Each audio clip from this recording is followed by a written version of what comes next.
الحمد لله رب العالمين والصلاة والسلام على أشرف الأنبياء والمرسلين وعلى آله وصحبه أجمعين ومن تبعهم بإحسان إلى يوم الدين أما بعد السلام عليكم ورحمة الله وبركاته.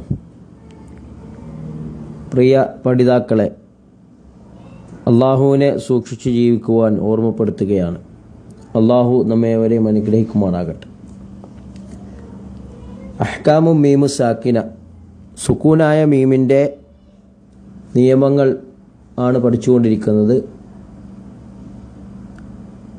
3 നിയമങ്ങളാണ് അതിനുള്ളത്. അതിൽ ഒന്നാമത്തെ നിയമം അൽ ഇഖ്ഫ അഷ്ശഫവി കഴിഞ്ഞ ദിവസം നാം മനസ്സിലാക്കി.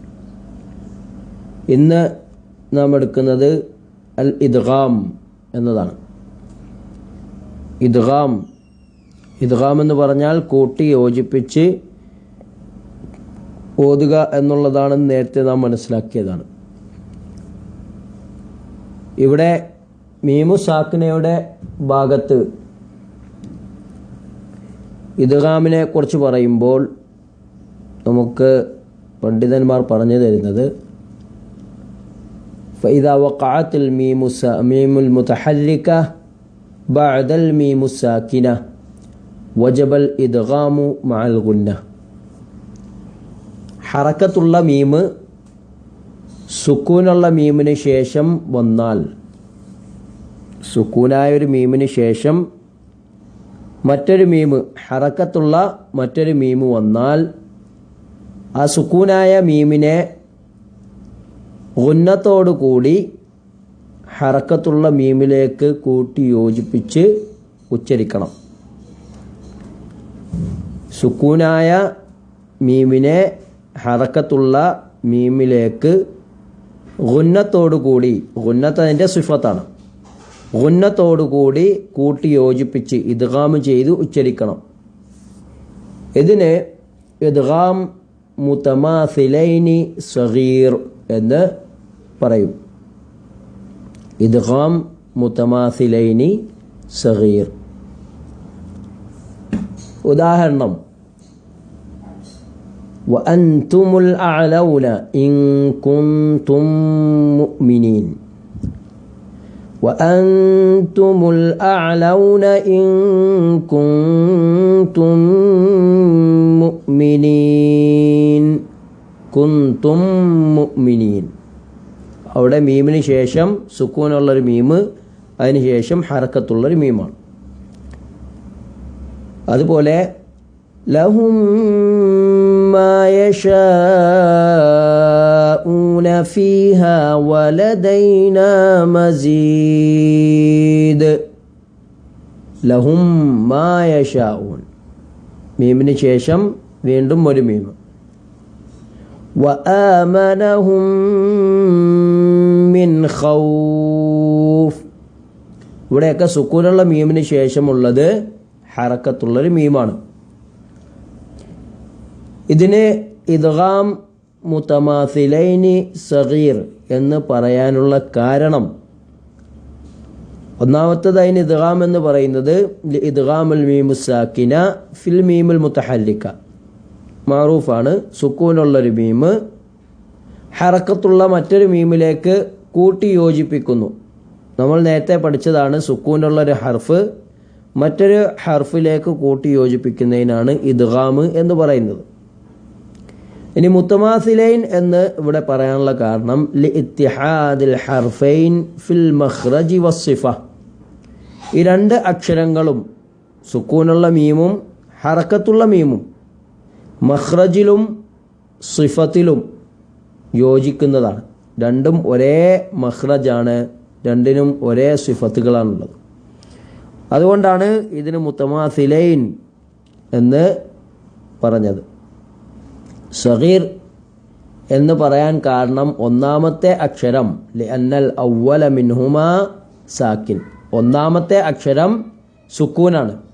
വസാനി മുതഹർരിക, രണ്ടാമത്തെ അക്ഷരം ഹറക്കത്തുള്ളതുമാണ്. ഒന്നാമത്തെ അക്ഷരം അതിൽ സുക്കൂനും രണ്ടാമത്തെ അക്ഷരം ഹറക്കത്തുള്ളതുമാണ്. അതുകൊണ്ടാണ് ഇവിടെ സഗീർ എന്ന് പറഞ്ഞത്. എന്നാൽ 2 അക്ഷരങ്ങളും ഹറക്കത്തുള്ളതാകുകയും ഒരു അക്ഷരം മറ്റൊരു അക്ഷരത്തിലേക്ക് കൂട്ടി യോജിപ്പിക്കുകയും ചെയ്യുമ്പോഴാണ് കബീർ, വലിയ രൂപത്തിൽ ഇദ്ഗാം ചെയ്യുന്ന ആ രൂപം വരുന്നത്. ഇദ്ഗാം മുത്തമാസിലൈനി കബീർ എന്ന് പറയപ്പെടുന്നത്. അത് എല്ലാ റിവായത്തിലും നമുക്ക് കാണാൻ സാധിക്കുകയില്ല. ചില റിവായത്തുകളിൽ മാത്രമാണ് അങ്ങനെ ഉപയോഗിച്ചിട്ടുള്ളത്. ഇവിടെ ഇദ്ഗാം മുത്തമാസിലൈനി സഗീർ എന്നാണ് ഇവിടെ പറയുക. അപ്പോൾ സുക്കൂനുള്ള നൂനിന് ശേഷം സുക്കൂനുള്ള മീമിന് ശേഷം തൊട്ടടുത്തായി ഹറക്കത്തുള്ളൊരു മറ്റൊരു മീമ് വരിക. അതിനാണ് ഇദ്ഗാം മുത്തമാസിലൈനി സഗീർ എന്ന് പറയപ്പെടുക. സൂറത്ത് അൽ മുൽക്കിലെ 15-ാമത്തെ ആയത്ത് മുതലാണ് ഞാനിന്ന് പാരായണം ചെയ്യുന്നത്. അവിടെ വന്നിട്ടുള്ള ഈ നിയമം നമുക്ക് പ്രത്യേകം ശ്രദ്ധിക്കുകയും ചെയ്യാം. أعوذ بالله من الشيطان الرجيم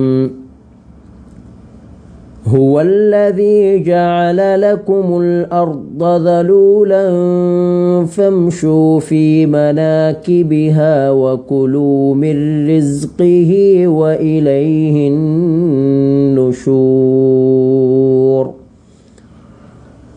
أأمنتم من في السماء أن يخسف بكم الأرض فإذا هي تمور أم أمنتم من في السماء أن يرسل عليكم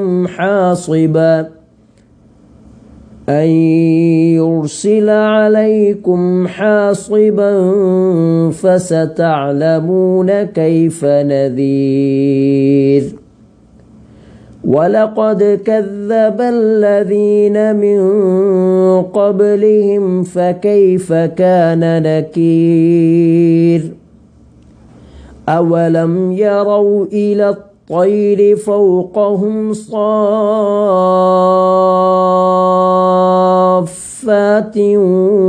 ويقبضن ما يمسكهن إلا الرحمن إنه بكل شيء بصير أمن هذا الذي هو جند لكم ينصركم من دون الرحمن إن الكافرون إلا في غرور أمن هذا الذي يرزقكم إن أمسك رزقه بل لجوا في عتو ونفور أفمن يمشي مكبا على وجهه أهدى أمن يمشي سويا على صراط مستقيم. സുക്കൂനുള്ള മീമിന് ശേഷം മറ്റൊരു മീമ് വരുന്ന പ്രത്യേകം ശ്രദ്ധിച്ച് ഓതുന്ന സമയത്തുള്ള ഖുർആൻ ഓതുമ്പോൾ